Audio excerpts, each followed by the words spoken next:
ஆவடி அருகே 1000 ஆண்டு பழமையான திருநன்றவூர் இருதயேளீஸ்வரர் கோயில் கும்பாபிஷேகம் வெகு விமர்சையாக நடைபெற்றது. திருவள்ளூர் மாவட்டம் திருநன்றவூரில் தமிழ்நாடு அரசு இந்து சமய அறநிலைத்துறை கட்டுப்பாட்டில் உள்ள 1000 ஆண்டு பழமை வாய்ந்த இருதயயாளீஸ்வரர் கோயில் அமைந்துள்ளது. இங்கு மூலவர் இருதயயாளீஸ்வரர், தாயார் மரகத அம்பிகை இருவரும் அருள்பாலிக்கிறார்கள்.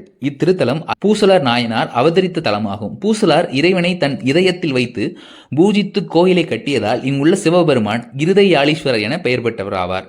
இந்த கோவிலின் கும்பாபிஷேகம் இன்று வெகு விமர்சையாக நடைபெற்றது. இதற்காக கோவிலுள்ள அனைத்து சன்னதியில் உள்ள விமானங்களும் புதிதாக வண்ணம் பூசப்பட்டு யாக குண்டங்கள் கட்டப்பட்டு 4 கால பூஜைகள் நடைபெற்றது. மேலும் அபிஷேகத்திற்கு கும்பங்கள் பிரதிஷ்டை நடைபெற்றது.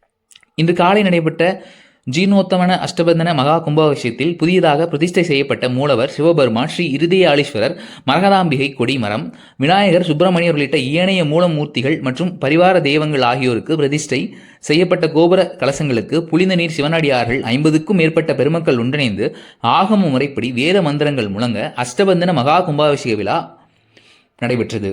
அப்பொழுது பக்தர்கள் சிவ பராயணம் வாத்தியம் முழங்க, சங்கூதி, நமச்சிவாய் என கோஷம் முழங்கினர்.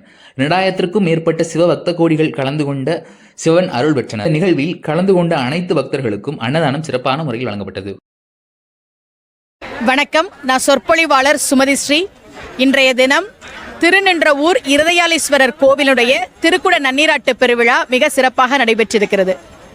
இந்த கோவிலுக்கு என்ன சிறப்புனா, பொதுவாக 4 வகையில் கோவில் கட்டலாம். புல்லில் கோவில் கட்டுவாங்க, வைக்கோல் வச்சு. மணல்ல கோவில் கட்டுவாங்க, செங்கல்ல கோவில் கட்டுவாங்க, கருங்கல்ல கோவில் கட்டுவாங்க. ஆனா இது எதுவுமே இல்லாம தன்னுடைய எண்ணத்தால் இதயத்தில் சிவபெருமானுக்கு கோவில் கட்டியவர் பூசலார் நாயனார். அந்த இதயத்துல ஈசன் வந்து நின்னாராம். அதனாலதான் அந்த கோவிலுக்கு இருதயாளீஸ்வரர்னு பேரு. பல்லவ மன்னன் ஒரு மிகப்பெரிய கோவில் கட்டுறான்.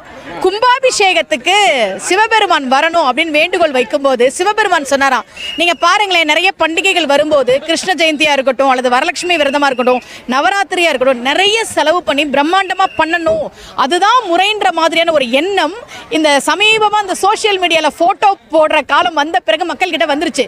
எளிமையா சாமி கும்பிட்டா சாமி கேட்காதா, பெருசாதான் சாமி கும்பிடணும் போல. அப்படியெல்லாம் இல்லை, தெய்வம் எளிமையை தான் விரும்பும். சிவபெருமான் சொன்னாராம் மன்னன் கிட்ட, நாளைக்கு நான் வர முடியாதுப்பா, ஏன் தெரியுமா, பூசலார் ரொம்ப நாள் மனசுல நினைச்சு ஒரு கோயில் கட்டினான்.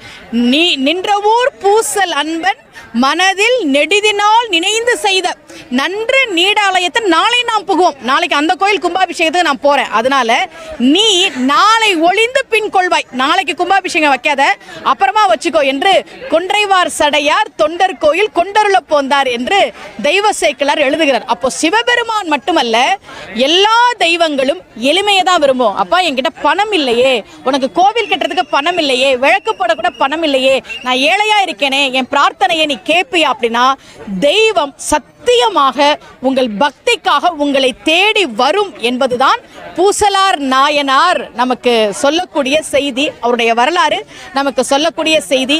தெய்வங்கள் பக்தியை மட்டும்தான் பார்க்கும், பணத்தையோ பிரம்மாண்டத்தையோ வசதியோ பார்க்காது என்பதற்கு சாட்சியாக விளங்கக்கூடிய திருநின்றவூர் இருதயாளீஸ்வரர் கோவிலுடைய திருக்குட நன்னீராட்டு பெருவிழா இன்றைய தினம் நடந்திருப்பது மிகுந்த மகிழ்ச்சி.